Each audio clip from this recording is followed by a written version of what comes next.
түнде Самарқанд қаласына келдік. Түнгі Самарқанд қаласы өте әдемі екен. Мына Ұлықбек медресесі сыртта жанып, музыка ойнап тұрады екен. Ертеңгісіне тұрып, сояқтан жақын жерден отель алып қондық. Сосын күндіз қайтып келдік. Міне ішінде кассадан ақша төлеп кіреді екенбіз. Bir адамға примерно 1500-2000 теңгедей.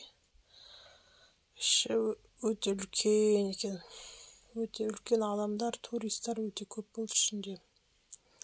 Өстіп ішінде суретке түстік. Мына шын адам сияқты түрлерін бәрі. Қолдарын бәрін айнытпай жасап қойған екен.